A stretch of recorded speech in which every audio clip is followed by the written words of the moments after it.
All Sam Bradford wanted was just a little stability. Like $100 million wasn't enough for you. Oh, God. Sam Bradford spoke today. It made me sick. Mike Owens and Jeremy Burton are both here. Ew. I don't even want to talk about this, but we're going to.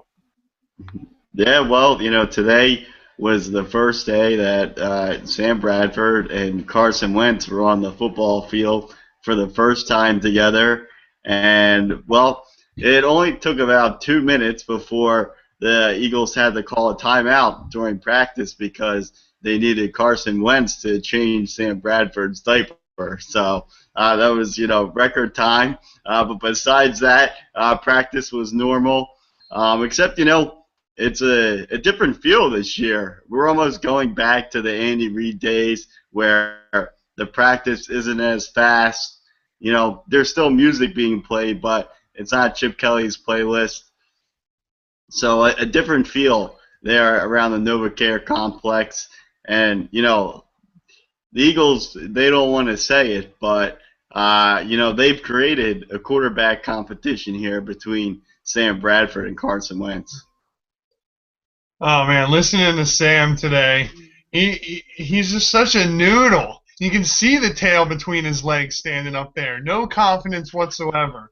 He goes out there and says, the smart thing would be like, okay, this is gonna be my team for years to come. I'm gonna prove it to them that I'm the guy. No, he's like, oh well, I'm not naive.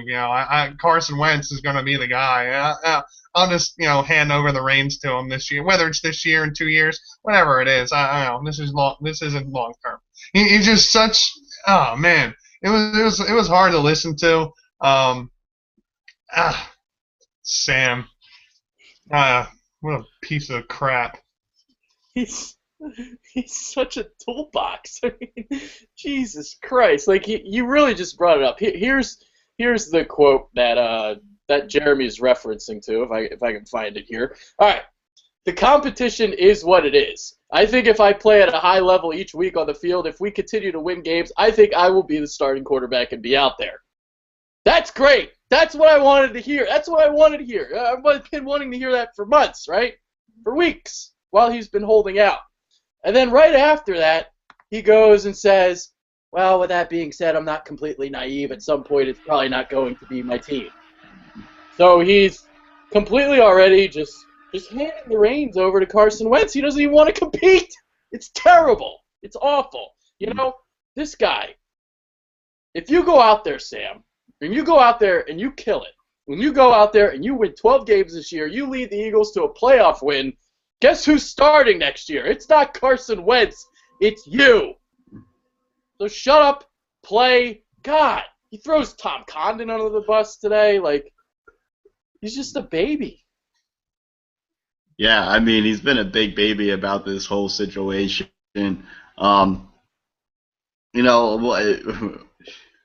One of my favorite parts of the press conference was when they actually asked him about the fans, and they said, the fans in Philadelphia are pretty pissed off at you about this. And then he just said, oh, yeah, I understand. I would be mad, too. And there's, no sympathy there. He didn't even really go into a long explanation. It was just a very short answer. This guy, like you guys were saying, he's pretty much just conceding to Carson Wentz, either if it's this year or next year or whenever it happens. That's really what he's doing. So really not a big fan of it, but after listening to Carson Wentz's press conferences since he's been here, Carson Wentz is a guy who, when he takes the microphone, he's a guy that has that presence. He's got that leadership presence. And with Sam Bradford, when he takes the microphone, it's like, a little schoolboy. So there's no leadership there at all. It's like the guy's afraid. He almost acts like he's a backup quarterback. So, yeah, not really too pleased with the way that, Bradford has really handled the whole situation. And it's funny you bring that comparison up, the press conferences between the two quarterbacks. Yeah, it's night and day. I mean, Carson Wentz is the utmost confident kid, and he's how many years younger than Sam? Sam's been in the league for how many years, and in those years has improved dick. But no, I mean, what kind of mindset? Like, how is a quarterback going to go out there, a starting quarterback in the league, and be successful when you have this approach and he just has no confidence in himself. I don't see it at all. He can say all he wants and says, I just want to get better every day, and he says all the same crap, but prove it. And I have a pretty strong idea that he's going to come out there, and I don't think he's going to set the world on fire. I don't think he's going to have a good year, hardly at all. I mean, we all hope he does. That means the Eagles will be successful, but I mean, this is just like, I don't know. Maybe this can be the beginning of the end of Sam Bradford. He could, have a horrible year and go on to not, make much out of the rest of his career. But he'll still be happy. He still has $100 million. That bastard. He's not happy. He just wants some stability. That's all he wants. He wants to be the man.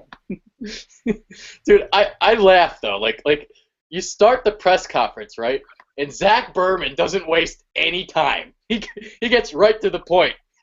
Like seconds right after he sits down, Bradford sits down, he goes, Sam, why did you miss those 2 weeks? And Sam, in his usual gaze, he does the eyes, he scratches the back of his head. I mean, he's just, I can't help but laugh every time I see this guy on my television. And then you watch Carson Wentz, and you just feel that the emotion, the excitement, and the confidence. You feel all that. You can see it. And with Sam, he's just scared, man. You can see it in his eyes. You got all these people on Twitter saying, oh, he's going to be so motivated now. He's going to do great. No, not happening. Not happening. This guy is a pussy. Straight up pussy. And that's it. All right? So there you go.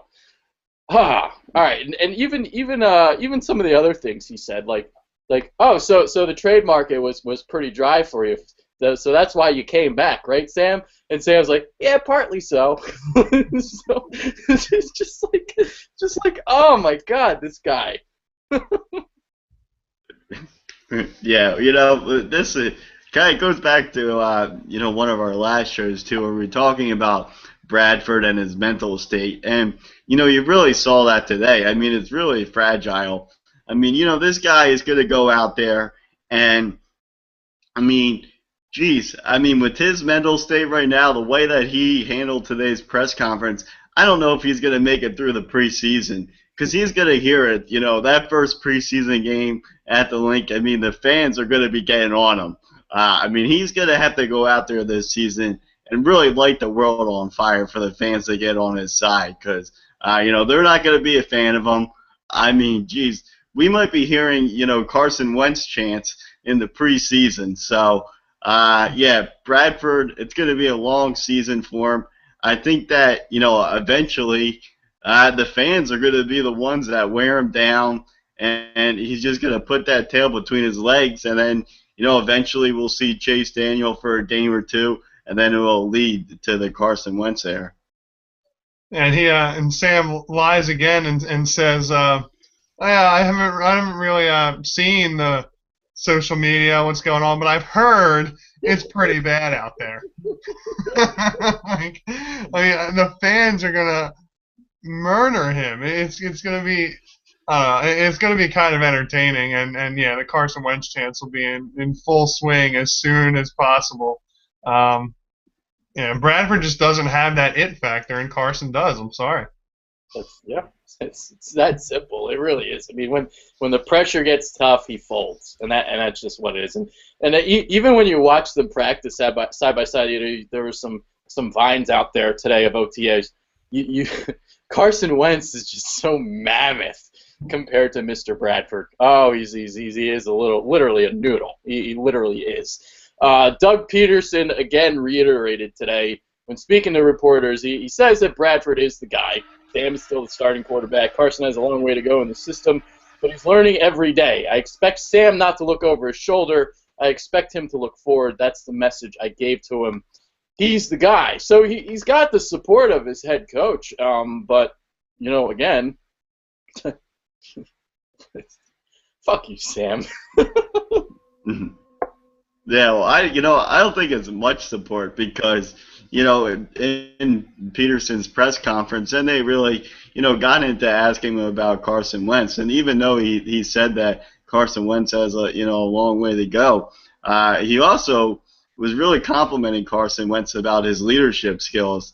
The way that he handles himself at practice, and that's key because Peterson was saying how, Wentz is a guy, he's always motivating his teammates at practice, picking them up if they make a bad play.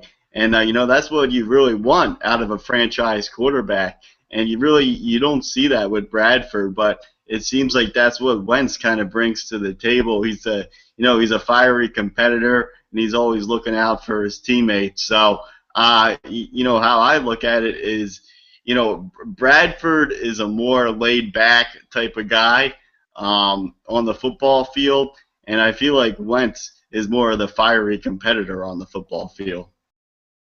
And Wentz definitely seems to be like the go-getter and taking the initiative, and I've heard you see him getting, just conversating with guys on the sidelines, getting to know everybody, and Sam comes in and he says there isn't, but there's got to be a little bit of tension. It's just a fact. But Doug, he still says Sam's his guy. Obviously he's got the most experience, so we'll see how it all plays out. What'll be interesting is how Doug, when the season gets going, how he's gonna divvy up the practice reps because typically you got your ones and your one and your twos going, but then there's Carson's number 3. Well, like what are they going to do with him? He's got to get the reps, so they might have to do some side work with him or something. I don't know how they're going to approach that, but that'll be interesting. If from what I heard today, they all took the same reps today. I think that's what it was. But I just I thought of something right now. Isn't it fitting that DeMarco Murray and Sam Bradford were roommates in college?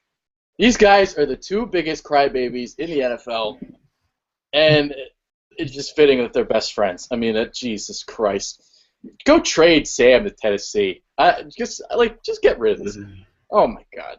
All right, moving on. Let's talk about Darren Sproles now. According to Ian Rappaport of NFL.com, Darren Sproles is absent from voluntary workouts because, well, the Eagles, they've received trade inquiries about him. So he doesn't want to show up to camp until all that gets sorted out.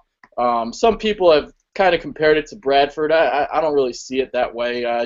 He's 32 now. I don't really think this is that big of a deal. Yeah, I mean, you're talking about Sproles, who is, a second or third string running back right now on the Eagles roster. You're not talking. He's not the starting running back or anything like that. He's a veteran guy. He's up there in age. At this point in his career, he's mainly used as a third down back. So with him being a veteran guy, apparently he's on the West Coast right now with his family and things. So they are voluntary workouts. Fletcher Cox isn't there either, but that's probably more geared towards him trying to get a contract extension. But yeah, I mean, with these guys, you really don't start to worry until they become mandatory practices that they have to be at. It is possible that the Eagles are in trade talks, for Sproles, but if they were to trade Sproles, I would hope that they would get a mid-round pick for him. You got to get some type of value for him because really where you utilize Sproles the most is on a special team. So until they can get a guy that can take over his role as a punt returner, I'd hope that they can keep Sproles on for another year or 2.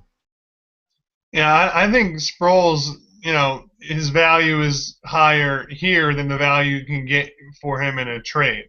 And so it just makes more sense to keep him here. And like you guys said, I agree. I'm not too worried about it. He's a veteran guy. He knows his drill. He knows his fit in the offense, what he does. He's kind of a third down back.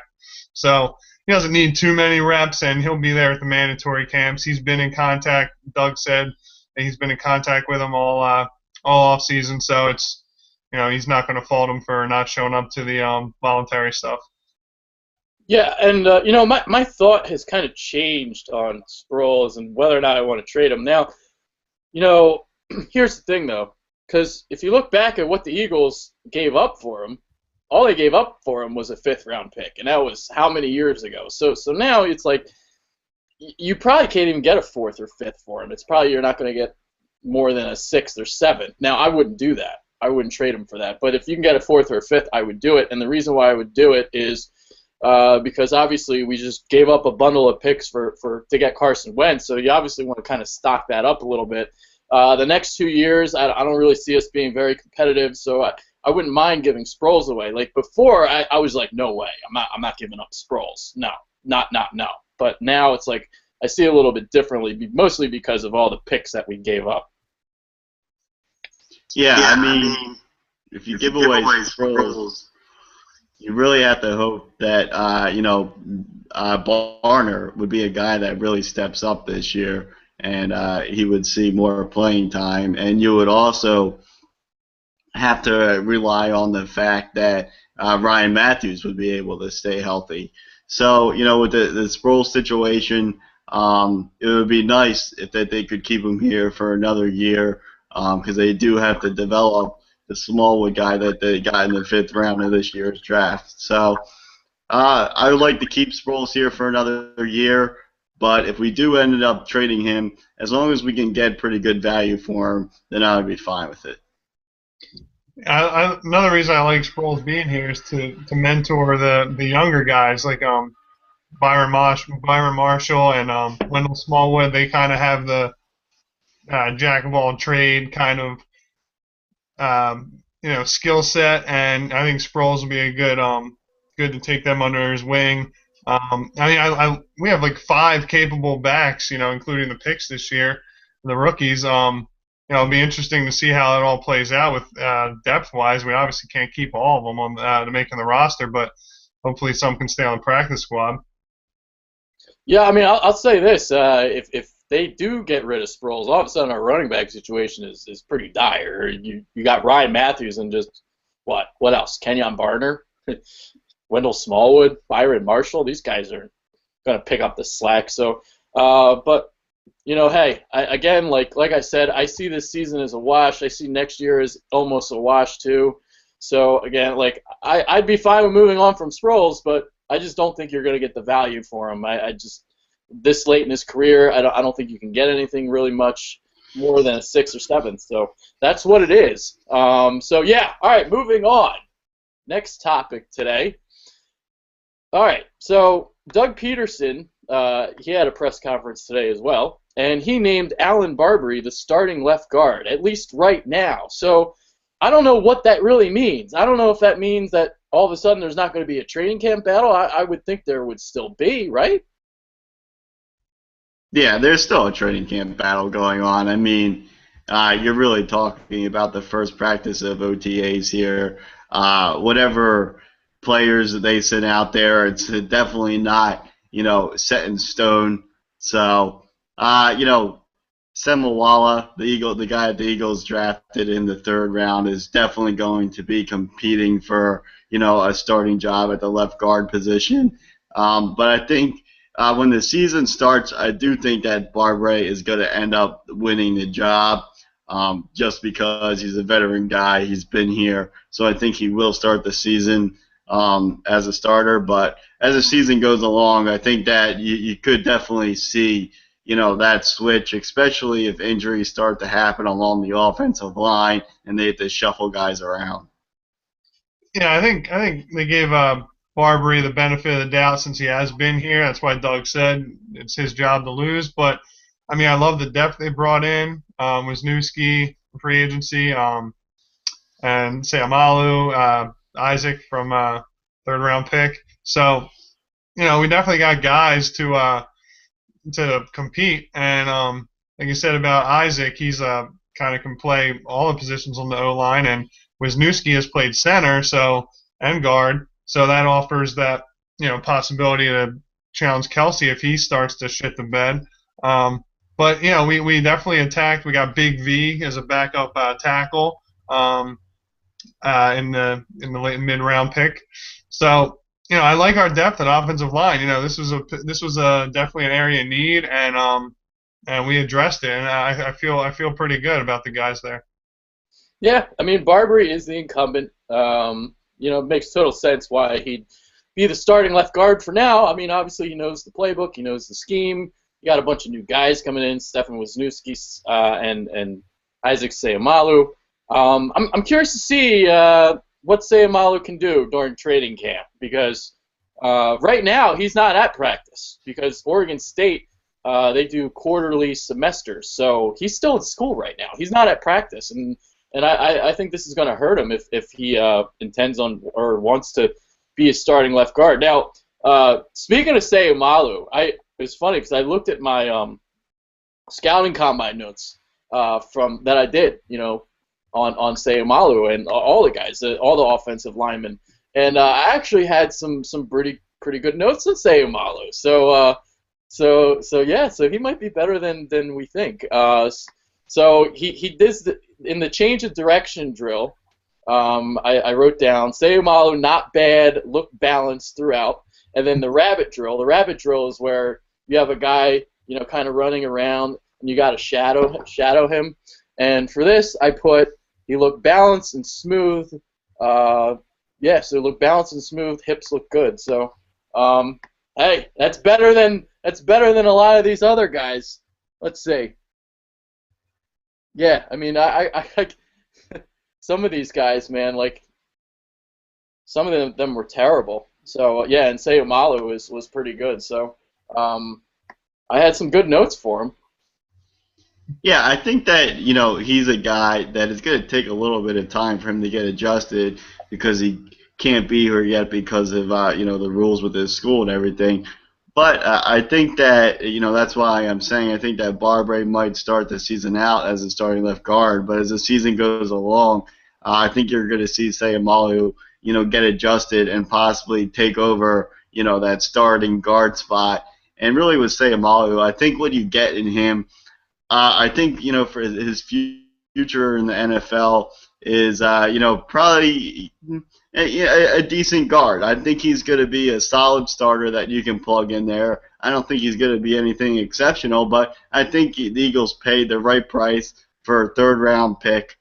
Hopefully, you get a decent starting guard for many years to come out of him, and if you can get him to do that, then you would be set.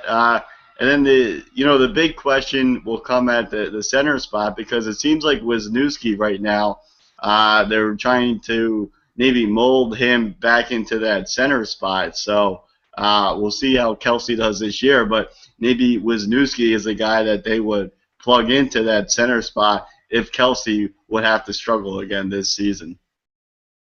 Yeah, listening to Doug today, he actually had high praise for Seumalo. Said he's a really bright guy, and he shows good ability, on and off the field. So, I definitely think he can be a capable starter, and could take over for Barbary, and especially any injury on the offensive line. I mean, it seems like he can plug in either guard spot, and he's played tackle as well. So, yeah, Seumalo is definitely was good value in the third round, and yeah, I mean, I like our offensive line for sure. Yeah, I didn't like the pick when we did it, but now I kind of like it. So because I've been watching a little bit more of him, and I think he's pretty good. I thought there were better guards at the time, but the more I watch him, the more I like him, and I can kind of see why they drafted him. He fits what they want to do. I mean, he's going to pull, and he's going to be balanced, and he's going to be powerful, and I really like him, the skill set that he can provide for this offense. But I don't like any of the other picks, so just Seumalo. All right. Before I move on to the next topic, I'm a little bit surprised that Barbary might get this nod because they brought in all these guys. I thought maybe Wisniewski would get it. He'd be the starting left guard. I don't have much faith in Barbary. I don't think he's that good, but that's the way they want to go. That's the way they want to go. And then I guess we can just kind of bring Seumalo along, and he'll just start in the future. So, all right, there's that. Next topic. All right, we'll talk about Wendell Smallwood a little bit because Dougie had some very high praise for the guy, and we just talked about Darren Sproles a little while ago. So if Darren Sproles, if say he does get traded or something, Wendell Smallwood, all of a sudden his workload's going to pick up a little bit, and the skill set of him and Sproles, it's a little similar. They both really catch the ball well out of the backfield. Yeah, I mean, I guess we'll find out if, say Sproles were to get traded. I mean, Smallwood would obviously be taking on a bigger role this season, and I don't know if he would be ready for that because he's a small guy. He's got a small pecker, so the question is going to be, can he get his small pecker in the hole, and can he do it fast enough? So, in college, he was able to get his small wood in the hole because, the game isn't that difficult in college. You go out to the bar, you find some drunk girls, and there you go. All of a sudden, they think your small wood is a big wood. So when he comes to the NFL, he's going to have some major adjustments to make. We'll see what he does, but I'm not too high on the guy, but he does, kind of have some of the same traits that Sproles does, where he has the ability to catch the ball out of the backfield. So if we keep Sproles this season, I don't expect Smallwood to do too much, kind of learn from Sproles. But for the future, I think Smallwood, you're probably looking him being more of a third down back. Yeah, I mean, for what was he, a 5th-round pick? I mean, it's decent value. I mean, I like I mentioned earlier, I like Sproles being there for him. He's kind of not quite as small as Sproles, but I mean, Sproles is a midget. But he's a smaller guy. Similar kind of build. I mean, if he turns into a poor man's Brian Westbrook, I'd be happy. He would catch the ball out of the backfield, kind of turn into Sproles type role. I mean, that'd be great. And we just hope Ryan Matthews can stay healthy because he's the key to the running game, which is kind of scary. But hey, if Matthews happens to stay healthy, I really like our mix in the running back department there. Yeah, man, they're all going to stay healthy this year. Bradford, Matthews, offensive line. We're going to win a Super Bowl. It's going to happen. We don't even need Wentz. So here was the quote from Peterson today on Smallwood. He's a guy that I think can be explosive. I really like how well he catches the ball out of the backfield. I think that's something that's just a gift that he has. He's a natural pass catcher. I like that part of him. I like his vision. So he has that quote for him. But I've been watching the tape on Smallwood. I'm sorry, guys. He's just like a guy to me. I'm having trouble seeing it. I'm not seeing it yet. Maybe it'll come. Maybe he'll surprise the hell out of me. I hope he does. But I'm not high on him. That is all. I like Byron Marshall more than him, and Byron Marshall wasn't even drafted. So there you go. All right, moving on. Talking about undrafted free agents now because it's just a smooth little transition. Who was your favorite undrafted free agent that the Eagles picked up? Yeah, mine is kind of a guy that went to a smaller school. He's kind of an under-the-radar guy. His name is Mike Tavares, and this guy, this guy can hit. You watch the highlight films. He's a linebacker / defensive end. Really, just his job, was to rush the passer, and that's what he does. He delivers big hits. So, he's a guy to watch out for. I don't know if he's necessarily going to make the team, but I will say this, that he does have somewhat of a decent shot to make the team because, the one spot where the Eagles are kind of thin right now is at the linebacker position. If one of those starters goes down, then, we're in desperate need of a linebacker. So he's a guy that could make the team just because they need for depth purposes. Yeah, it's interesting you mentioned. Yeah, linebacker depth is kind of scary. Well, I will agree with that. My guy, we mentioned him a couple times, would be Byron Marshall, the fellow Oregon Duck. But yeah, he's a versatile guy. He's muscular build. He's got a good first step. He's had over 1,000 yards rushing and 1,000 yard receiving in different years. So you can see his game that way. I think that'll translate well into Doug Peterson's offense and what he likes to do. So, I like the Duck this time. Even though I hate Chip Kelly, I like this Duck. Quack, quack. All right, I got a name for you guys. Aziz Shitu of Stanford, totally because of the name. But the guy can play, too. I mean, the guy's a run stuffer. He eats up a lot of space. And the reason why I really bring his name up is this. I think one of the main reasons why he was undrafted was because of how great this draft class was at defensive tackle. So, kind of got overlooked. He didn't get drafted, got undrafted. We have him. I mean, this guy I think is like a 4th or 5th round talent, and he went undrafted. There's a lot of these undrafted guys that I thought were, like guy like Jeremy Cash, for instance, the safety. He's like a 4th or 5th round talent. He went undrafted. It was a very, very peculiar draft. Guys that were drafted high that I didn't think would go high. Guys that went low that I thought would go high. I mean, just a weird draft all the way around. So Aziz Shitu is my guy. And watch out for him, man. I think this guy can legitimately be productive in the NFL. So there you go. All right. That about wraps it up for us. We'll do some final thoughts, and we'll get out of here. Quick show today. Well, quicker than it normally is. Yeah, so, my final thoughts are, the Eagles were able to go up, and they got Wentz with the number 2, overall pick in the NFL draft. So now I'm hoping that the luck is going to carry over here to the Sixers, and the Sixers will be able to get, hopefully, the number 1 pick. That would be ideal. If not, hopefully we can get a number 2 pick. And then after that, then you got the Phillies next year with the number 1 overall pick. So, maybe things are, pointing up here in Philadelphia.